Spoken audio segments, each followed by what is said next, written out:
Hello, everybody. Welcome back to Dominions 5. We are playing as as MA Man, and things are complicated. So we had been fighting against Satis. We had kind of been winning that war, and then Ys attacks us from behind, and we have no way to fight back against Ys, and so we are desperately trying to negotiate something with the other players in order to come to our aid. And so let's look at the messages. So Lucid, who's playing Scaleria, he wants to go after Ys. He had a nap, so he's canceling his nap in 3 turns, which is good. So Ys can't really stay in my lands because he's going to have to deal with Scaleria. Scaleria can easily attack Ys underwater because he's all like, because he's undead, right? So undead can just go underwater, no problem. Meanwhile, I haven't talked much about Abyssia, but I had sent everybody messages, and Abyssia,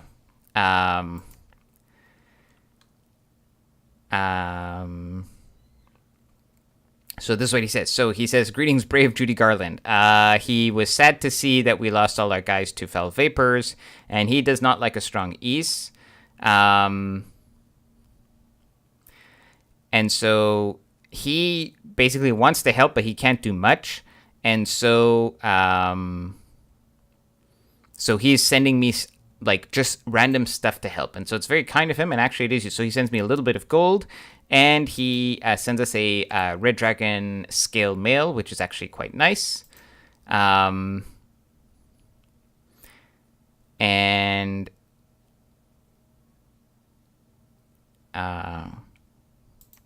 Yeah, exactly. So he's telling me all this stuff. So he's actually sent me this item, and this item is useful because that's what we need. We need some fire resistance.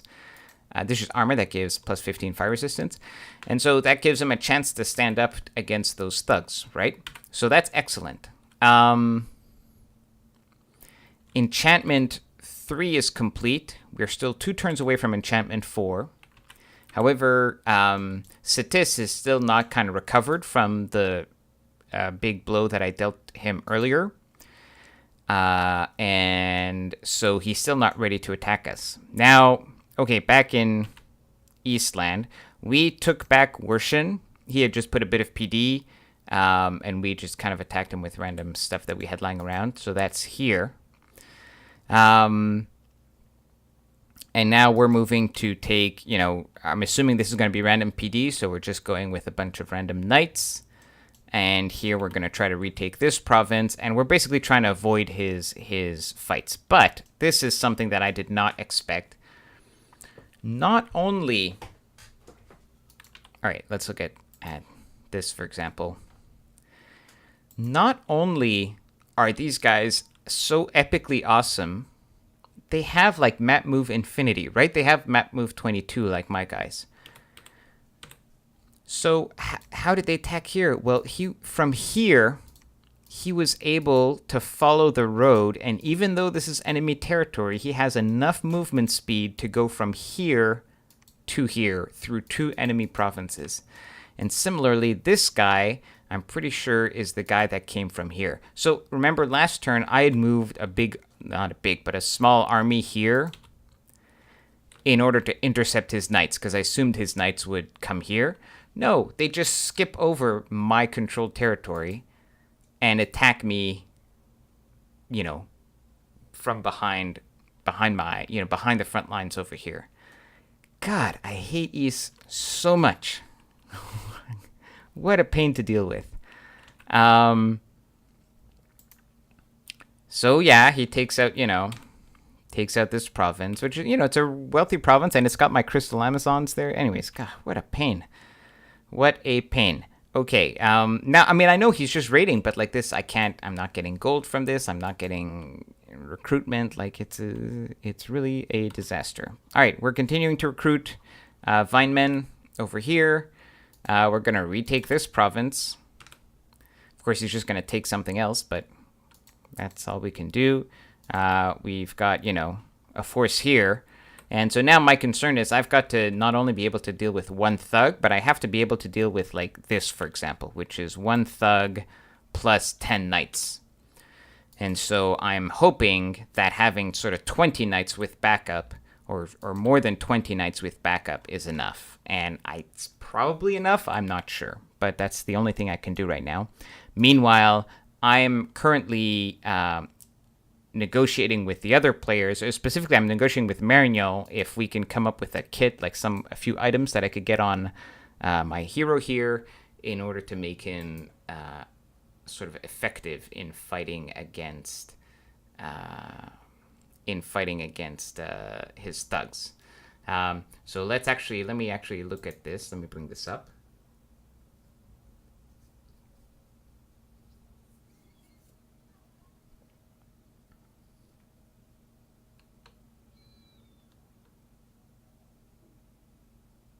Okay, so I'm talking to him a lot about items and stuff, and this is not...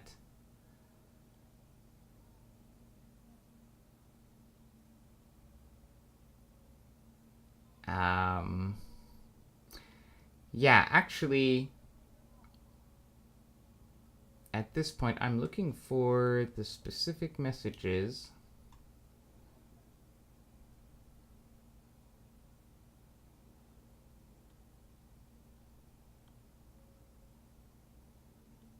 Yeah, I'm basically sending a shopping list to Marignon about like a few weapons and just fire items that he could make for me, that I could put on this guy and hopefully some of my other commanders. Where are the other commanders? Oh, I guess they're all dead. Well, yeah, these guys, someone like this, that would make them effective. So just some fire resistance items, and maybe some weapons. Yeah, that is where things stand. So I'm trying not to fight his giant guys, his big army, and just kind of try to counter his raiders. Meanwhile, Satis is left to do whatever he wants because I can't attack him, because that's really frustrating. All right, let's go. Let's load up the next turn. I believe the next turn is 24.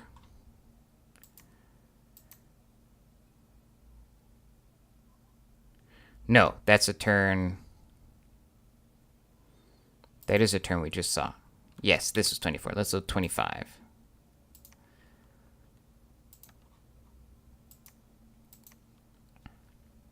Okay, turn 25. Messenger from Scaleria. And so he says, I think my Diplo against East worked. He should pull back quickly from your lands. Take them back, sir.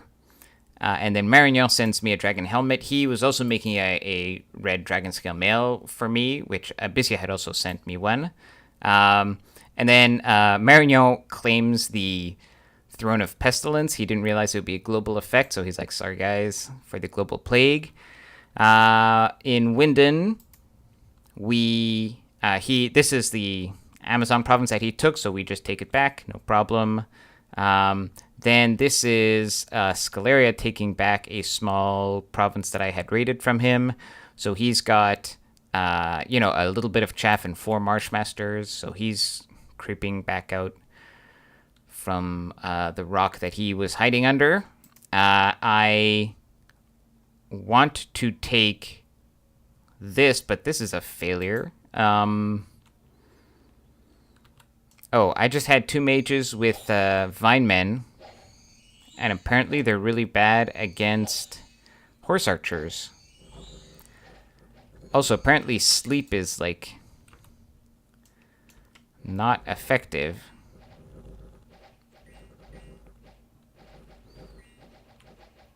Yeah, so I guess you learn things every day. So, well, I mean, I guess it was obvious that these guys are not very good against archers.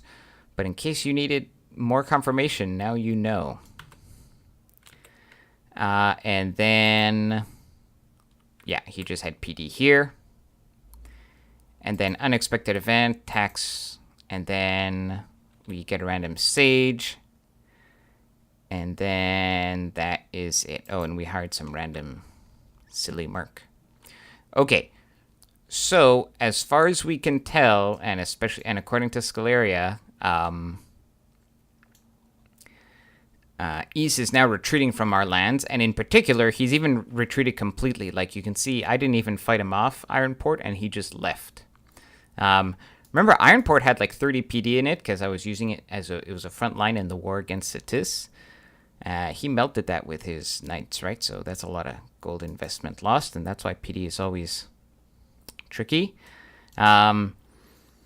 So now that we have a bit of room to breathe and we've been able to diplomatically save ourselves from East, we can upgrade this fort. We can get a lab going so we can get more research going. We're going to clear off East from this province. He doesn't have much. He's been quote air quotes sieging it, but he's done like no damage to it. We are going to take this over with knights. We're going to take that over with knights, and these are terrible mercs, but they're super cheap, so why not? And so now we can try to recover. I had enough for one leader, so I'm recruiting a new one. And yeah, basically, at this point, we're trying to get all of our land back from East, and then trying to rebuild our army so that we can finally finish off Cetis. We will finally have Enchantment 4 next turn, and then we can finally go back to our original plan, which was Construction 4, so we can get Thistle Maces, and then maybe Alteration 5, or whatever happens after that. Anyways, also, we want a Construction 4 to get some nature items that you can forge at Construction 4, because those are proving to be valuable in my diplomatic negotiations and in my trades with our neighbors. Like, there's high demand for those kinds of items, and so that's our plan. Yeah, so the best way to fight East, don't fight him. Get other neighbors to fight him for you. All right, let's load up the next turn. So I should point out that, well, let's go through this turn. We have Enchantment, Feynman's. Oh, I guess I cast a Seeking Arrow. I don't know where I cast a Seeking Arrow. Anyways, East has completely retreated. And so this is just mopping up after PD, right?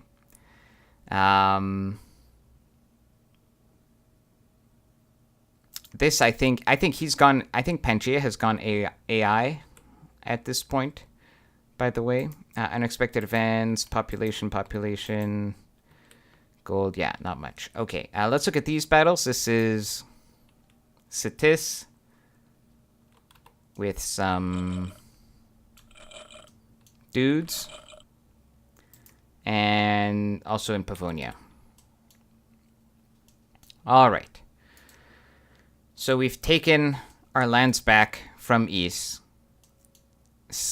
And East had no choice because Scaleria canceled Nap with him, and I believe that that Marignan has also canceled Nap with him. And so I can finally get all of my shit together to face Cetis, right? And in fact, I've got a couple of movements planned. So let's see here. I've got a bit of an army set up.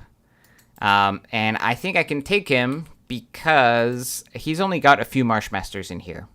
And so I'm hoping that this will be enough. Also, a lot of my chaff is immune to poison because I've got all of these guys. So yeah, that is the plan. We've got a bunch of monks. And finally, and more importantly, all of these guys can do Poison Ward. And so I've got these mages strategically placed, like here, to cast Poison Ward. And so most of my guys should basically be immune to poison. And so we should be good to go. My pretender is... She was going here to search stuff, but then she ends up having to craft stuff.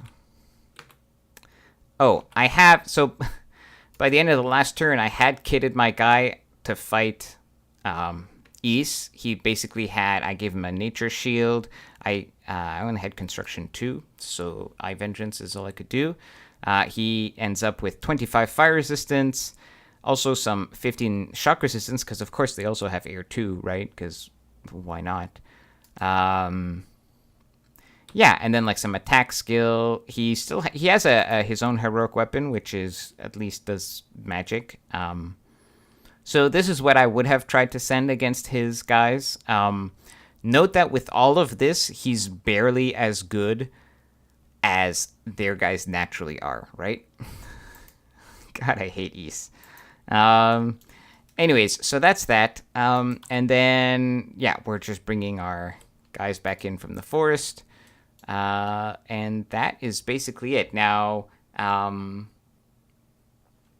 another thing that's important to mention in terms of diplomacy is that I had tried to get Agartha to participate in this by suggesting, well, one option was if Scaleria was willing to give up these lands, then Agartha could go through this way, but also like he could just go through Satis here, right? That would have been another option. Now notice there is a big Agarthan army here, and yeah, right. So what's that about? So if I look back in my chat history, gotta find it here.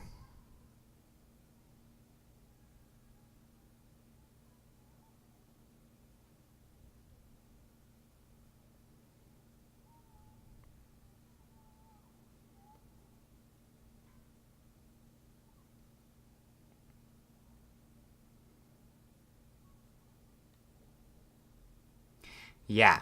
So this is what happens. So when Ys attacks me originally, Agartha asks, "Hey, Ys is attacking you?" And then I say, "Yep. He attacked me just as I was crushing Satis." And he says that he's working with Scaleria and Abyssia to try to attack East because nobody wants East to take me over. So this was while he was negotiating with Scaleria, basically, right? So that they wouldn't fight each other. To leave Scaleria free to go and engage East. So he's on board with the let's not let East take man thing. This was 2 turns ago. Then this turn,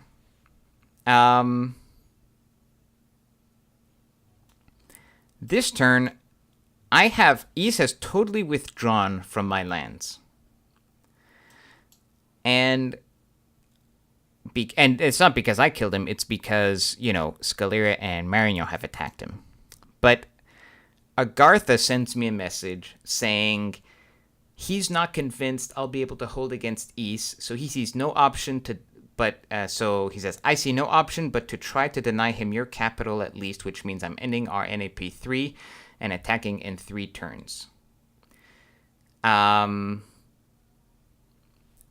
so that's what he sends me as a message. So Agartha's canceling Nap with me, and he's using the pretext of, taking my land before East does. But of course, East has been completely kicked off of my land.